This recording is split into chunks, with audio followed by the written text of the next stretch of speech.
Frères et sœurs de l'émission Le Royaume des cieux. Le Royaume des cieux est proche, très proche. Il faudrait que nous fassions tout pour être prêts et entrer dans notre Seigneur de gloire, lui seul qui peut nous amener dans les cieux des cieux, là où est lui-même le roi éternel. Et donc, il faut qu'on fasse l'effort de le suivre, d'écouter sa voix pour être prêt pour le ciel. Et pour écouter sa voix, il faudrait que nous renoncions à nous-mêmes. Que nous prenions notre croix comme il a pris sa croix et qu'on le suive. C'est très important. Car si on ne prend pas notre croix, on ne peut jamais aller au ciel. Alors, le thème d'aujourd'hui, c'est Dieu est un feu dévorant. Dieu est un feu dévorant. Et cet aspect nous permettra de bien cerner qui est à peu près Dieu. On ne peut jamais le connaître. Qui est à peu près Dieu? Et à partir de ça, nous pouvons savoir que c'est un Dieu d'ordre. On ne peut pas combiner nos petits jeux ici pour comprendre Dieu et le suivre jamais. C'est un Dieu d'ordre. Et il ne fait acception de personne. Il faut être dans sa parole, suivre sa parole, et la parole même nous guide et nous conduit. Alors, l'Éternel Dieu de gloire veut que nous sachions qu'à un moment donné, sur la terre, les hommes descendants de Adam et Ève ont commencé à faire du désordre sur la terre. Et Dieu n'a pas été d'accord. Et il a fait périr tout le monde par un déluge. Mais Noé ayant trouvé grâce aux yeux de Dieu, lui, sa femme, ses trois garçons, Sem, Cham et Japheth, et leurs trois femmes, ça fait 8 personnes, plus les animaux que Dieu a fait venir dans l'arche, ont été les seuls à être sauvés. 8 personnes, plus les animaux. Cela veut donc dire que nous tous qui sommes aujourd'hui sur cette terre, nous sommes tous des frères et sœurs. Mais nous ne le savons pas, nous l'oublions. Nous sommes tous des frères et sœurs. Sur la terre, aujourd'hui, partout, nous sommes tous frères et sœurs. Et donc, il faudrait que nous fassions l'effort de comprendre pourquoi Dieu a fait périr tout ce qui existait avant par un déluge et a recommencé une nouvelle chose. Et donc savoir que Dieu ne fait pas de blague, ni acception de personne. C'est un feu dévorant. Il est un feu dévorant et il a choisi Moïse parce qu'il avait élu avant de le choisir. C'est très important cet aspect. Tu ne peux pas parler de Dieu, connaître Dieu, s'il ne t'avait pas élu avant la fondation du monde, avant que tu ne viennes sur cette terre. Dieu t'avait déjà élu. Et il t'a aimé. Et donc, il faut savoir comment marcher avec lui pour l'écouter et le suivre. Et donc, il a fait périr la terre. C'est toujours lui-même qui est toujours sur cette terre. Et il veut que nous sachions qu'il est un feu dévorant. Et Moïse, qu'il a choisi pour conduire son peuple d'Égypte dans le pays de Canaan. Moïse ne connaissant pas Canaan, tous les Israélites ne connaissaient pas Canaan.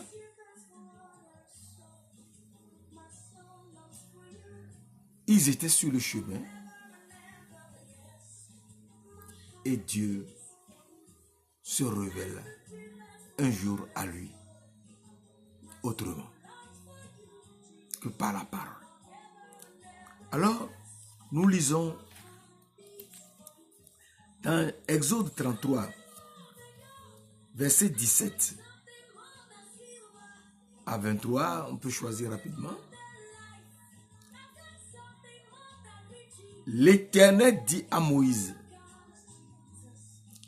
je ferai ce que tu me demandes, car tu as trouvé grâce à mes yeux, et je te connais par ton nom. Nous voyons ici quelqu'un aussi qui a trouvé grâce comme Noé avait trouvé grâce aux yeux de Dieu.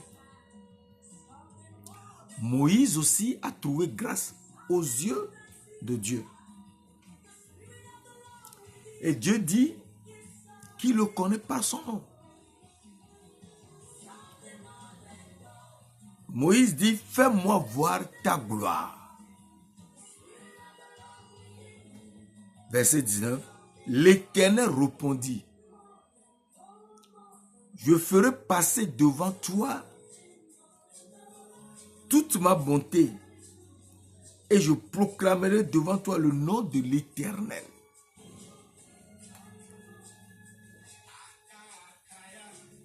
Et je fais grâce à qui je fais grâce et miséricorde à qui je fais miséricorde. Il faudrait qu'ici nous nous réveillions. Car Dieu dit, il fait grâce à qui il fait grâce. Et miséricorde à qui il fait miséricorde. Cela ne dépend pas de qui que ce soit. C'est Dieu qui fait miséricorde. Qui a choisi quelqu'un et qui lui fait miséricorde. Qui lui fait grâce. Et l'Éternel dit, tu ne pourras pas voir ma face, car l'homme ne peut pas me voir et vivre. Cela nous interpelle nous tous. Qu'on se réveille et qu'on suive la parole de Dieu. Dieu dit clairement ici que tu ne pourras pas voir ma face, car l'homme ne peut me voir et vivre. Verset 21, l'Éternel dit, voici un lieu près de toi. Je te tiendrai, tu te tiendras sur le rocher. Quand ma gloire passera, je te mettrai dans un creux du rocher et je te couvrirai de ma main jusqu'à ce que j'ai passé. Et lorsque je retournerai ma main, tu me verras par derrière, mais ma face ne pourra pas être vue. Dieu de gloire, le Tout-Puissant, il faut qu'on le connaisse. Qu'on le connaisse et qu'on arrête de mentir. Dieu dit à Moïse qui a trouvé grâce, qu'il fait grâce à qui il fait grâce, et miséricorde à qui il fait miséricorde. Cela veut donc dire que ça ne dépend pas de qui que ce soit. C'est lui-même Dieu qui fait miséricorde et qui fait grâce. Moïse lui demande de lui faire voir sa gloire. Il dit à Moïse qu'il ne peut pas le voir face à face. Car l'homme ne peut pas le voir et vivre. Et ça, c'est très important. L'Éternel dit, tu ne pourras pas voir ma face. Verset 20, Genèse 30, Exode 33, verset 20. Tu ne pourras pas voir ma face, car l'homme ne peut me voir et vivre. L'homme ne peut pas voir Dieu et vivre. Jamais. Pourquoi? Parce que c'est un feu dévorant. Dieu est un feu dévorant. On ne peut jamais le voir. Et il dit,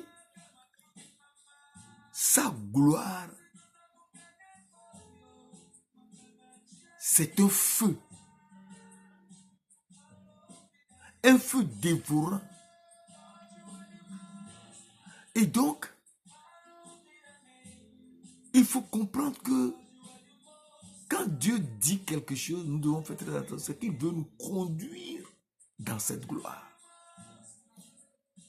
Alors, il dit dans Deutéronome, et là nous allons faire une petite étude rapidement dans Deutéronome 4, verset 12. Deutéronome 4, verset 12. Nous voulons voir quelque chose de très important. L'Éternel vous parlera du milieu du feu.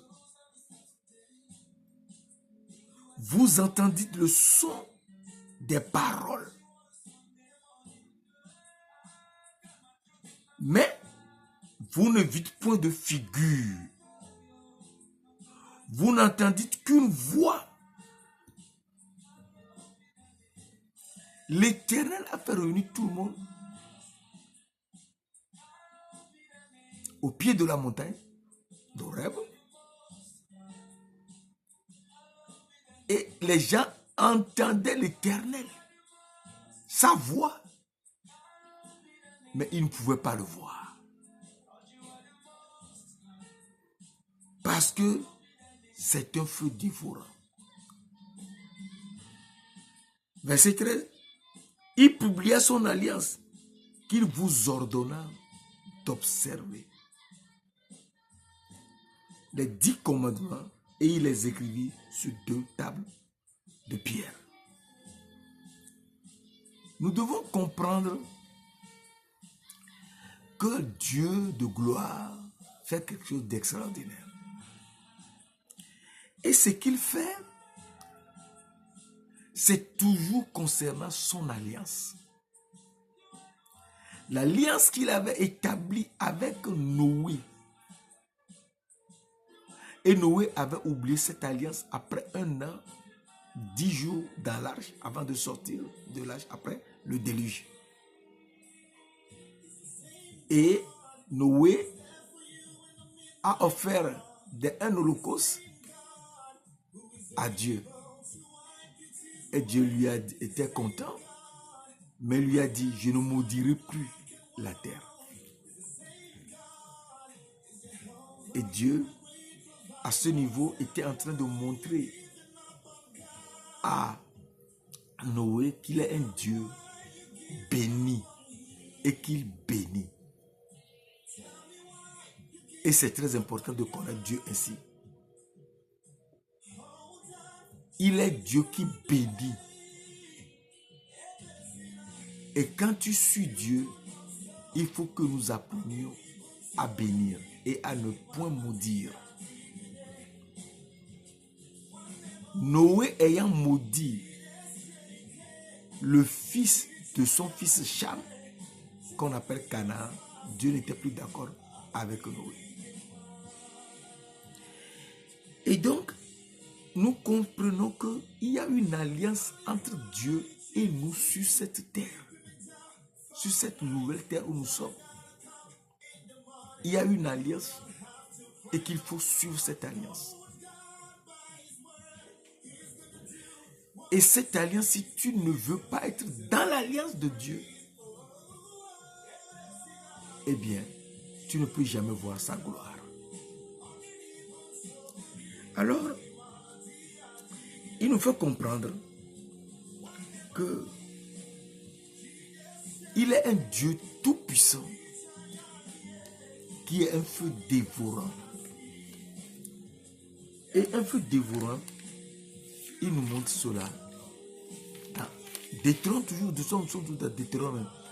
Deutéronome 4, versets 23 à 24. Veillez donc sur vous,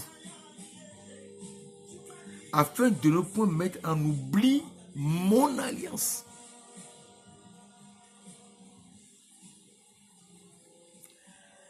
L'alliance que l'Éternel, votre Dieu, a traitée avec vous. Et de ne point faire d'image taillée, de représentation quelconque, que l'Éternel, ton Dieu, t'ait défendu. Nous comprenons ici que l'alliance de Dieu nous interdit de ne pas nous faire, de ne point nous faire d'image taillée, ni de représentation quelconque des choses qui sont dans les cieux et sur la terre, des choses qui sont sous la mer. Aucune représentation, et de ne pas nous prosterner devant ces choses.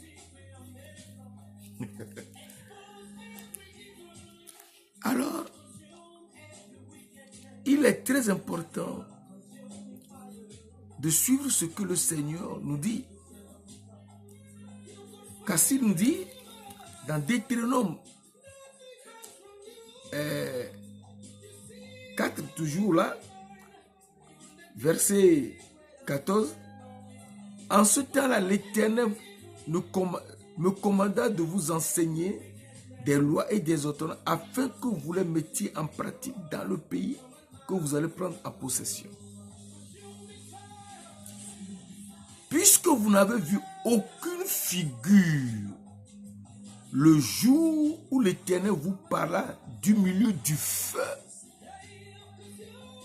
à Horeb, veillez attentivement sur vos âmes, de peur que vous ne vous corrompiez et que vous ne vous fassiez une image taillée, une représentation de quelque idole, la figure d'un homme ou d'une femme, la figure d'un animal qui soit sur la terre, la figure d'un oiseau qui vole dans les cieux, la figure d'une bête qui rampe sur le sol, la figure d'un poisson qui vit dans les eaux au-dessous de la terre. Veille sur ton âme, de peur que levant les yeux vers le ciel et voyant le soleil, la lune et les étoiles, l'armée des cieux, que tu ne sois entraîné à te prosterner en leur présence et à leur rendre un culte. Ce sont des choses que l'Éternel, ton Dieu, a donné en partage à tous les peuples sous le ciel tout entier. Alors, nous comprenons que l'Éternel, notre Dieu, nous dit de veiller. Veillez donc sur vous, afin de ne pas mettre en oubli l'alliance que l'Éternel, votre Dieu, a traitée avec vous. De ne pas vous faire d'image taillée, de représentation quelconque de l'Éternel, ton Dieu, que l'Éternel, ton Dieu, t'ait défendu. Verset 24. Deutéronome 4, verset 24 enfin. Car l'Éternel, ton Dieu, est un feu dévorant et un Dieu jaloux. Il faudrait qu'on le connaisse.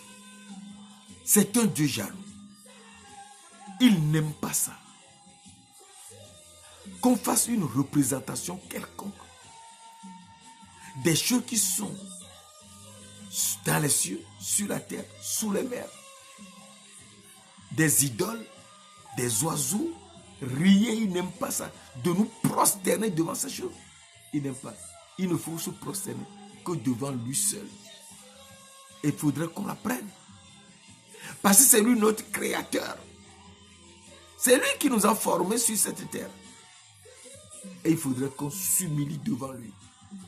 Venez, prosternons-nous, humilions-nous, fléchissons le genou devant l'Éternel, notre créateur.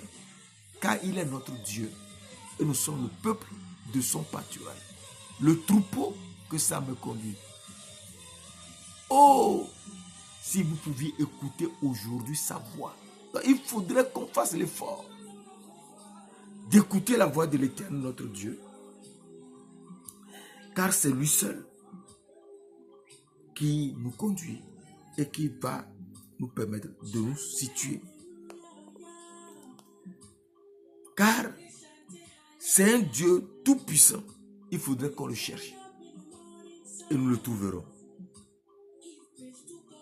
Il faut le chercher pour le trouver. Si on ne le cherche pas, on ne peut jamais le trouver. Et donc, nous devons faire l'effort pour chercher Dieu et le trouver. Et Dieu, c'est moi la sagesse. Moi la sagesse qui avait fait l'alliance avec Noé sur cette terre. Et Noé avait oublié cette alliance. Il nous parle toujours de cette alliance. Il ne faut jamais oublier l'alliance de l'Éternel Dieu.